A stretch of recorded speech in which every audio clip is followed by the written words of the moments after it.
Okay, what type of pan should you get if you were only allowed to have one pan in your kitchen? And my answer to that is a saute pan like this, and with the lid. So this is going to be the first in a small mini series of videos where I want to talk about what pan should you get if you were only allowed to have one, two, or three, maybe up to four, because beyond that point, then you really have a bit more freedom, much more freedom with regards to your personal preferences. Okay, but I'm only looking at the very bare essentials. In a previous video, I did a little comparison of a saute pan versus a fry pan, and why I think a saute pan is the most versatile pan in the kitchen. And I'll just spend a few seconds to go over that again. So a fry pan, shallower than a saute pan with sloped sides. Okay, saute pan, vertical sides, and quite often it's taller than what you have on a fry pan. And because of this change, not so much change, because of this difference in design, the versatility, and the difference that it makes for your cooking is absolutely enormous. And you're gonna see that in a sec when I show you a couple of PowerPoint slides. Because everything you can do in this pan, you can easily do in this pan and get the same results, assuming the pans are made, similar weight, similar material. But you can do so much more in this pan that you cannot do in a fry pan like this, and that's mostly associated with foods involving liquid, so that's stews, pasta, rice, or risotto, for example. So in summary, there is very, very little that you cannot do in this pan, and this is also why it's my favorite form factor, in the out of my arsenal of pans, because it is just so versatile. And if you were only allowed to have one pan, this is what I think you should get. Okay. So a couple of choices with a saute pan. You could get the pan with a long handle like this, but it's not the best in my personal situation because my oven is not going to doesn't accommodate a long handle, which is why, if that's also your case, if your oven is also not big enough, then you could get a saute pan or sautoir, another name for it, with two short handles. But the cooking is going to be exactly the same. Okay. And again, so back to the saute pan versus the fry pan. Because of the vertical size and the taller size, it gives you so much more usable bottom surface area. And so much more usable volume. So these are both 28 centimeter pans, but because of the slope, you lose about 4 centimeters on the bottom cooking area. And whereas with this pan, you actually get a full 28 centimeter cooking surface. And obviously a much bigger volume, especially with the lid. So this gives you about 4.5 liters of volume, which is huge, which is comparable to a Dutch oven, comparable to a pot that you would use to boil pasta. And but people normally don't talk about usable volume with a fry pan just because it's not meant to be used it's too shallow for cooking foods that involve liquid.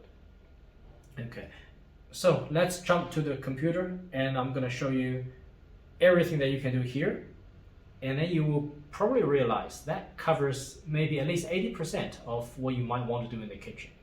Okay, so yeah, let's jump over now. Okay, so let's have a look at the methods of cooking that you can use a saute pan for. And for the average guy at home, this is all you're ever gonna need. This is more than you're ever gonna need. Okay, it might not be the case for a professional chef in a restaurant, but it certainly is the case for a guy cooking at home. So let's start from the top, and we're actually gonna go anti-clockwise. I didn't really think this through when I made this list, but anyway. So you can saute and you can fry, deep or shallow fry. Most of the time, saute means the same as fry. You fry some vegetables, fry some meat to make a stir fry. You can boil egg, you can boil pasta, you can boil rice, you can sear meat, make a steak, or sear fish fillets, chicken. You could braise, make a braised beef stew. You could even use it as a steamer. Maybe it's not, the shape is not is exact ideal for a steamer, but you can do it. You can bake in it. You can bake bread. You can bake cake. You can roast chicken. Okay, so the next one above, you can roast chicken. You can roast beef. You can roast any meat. You make roast the vegetables, and you can slow cook. So having a look at all these methods of cooking, that's pretty much it, I think, for the home cook. I mean, I don't do all of this that you see here. Okay, and let's go to some practical examples. So starting from the top left, like a stir fry, then going across you've got a steak, and then going across you've got a beef stew, you've got a soup. Next one down you've got pasta. Next one down you've got rice, you've got a risotto, you've got a roasted chicken, and you even got a paella. Okay, so it is really a very, very versatile pan. I mean, if you really take all these into account.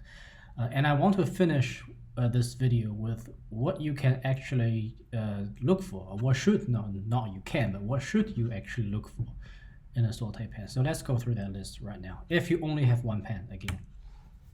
So what do you actually want? First of all, you want a pan with a thick, heavy bottom. Okay, as much as your budget allows, because a thick bottom, it means better heat retention. It means more control with your temperature, and it also means there is a less likelihood of the pan warping, if it's overheated. Okay, you want it to come with the lid. So that's quite obvious, I think. If you're going to steam, if you're going to boil, if you're going to make a stew in the oven, you want a material that's oven safe. Okay, so I'm not a fan of Teflon coated pans. I don't use them myself. I can say that in other people's case, but I would recommend a stainless or cast iron. And if you're only going to have one pan, I will lean towards the stainless, because it is just a more versatile material than cast iron. And depending on your personal needs, try not to get one that's smaller than 24 centimeters. And I find that anything below 24 is a little bit constricting in terms of how much food you can cook in the pan. So personally, I would go with one that's 28. And I've kind of touched on the last one, which is a non-Teflon coated surface. So again, stainless steel, cast iron, those pans, if it's a good quality pan, it doesn't have to be expensive. If it's a good quality solid pan, it will last you decades, if not a lifetime. Whereas a pan with a stainless surface is guaranteed to wear out in, 6 months, a year, 2 years, 5 years, but that will happen. So, right, so this is, again, what I think you should have if you only have one pan, okay? And I actually look forward to doing the video with two pans, because then I can think a little bit on how to, best mix and match the type of pans.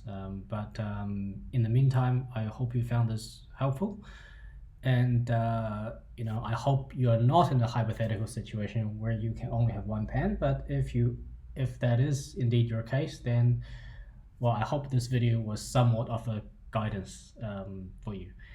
Okay, so I'll see you in the next video.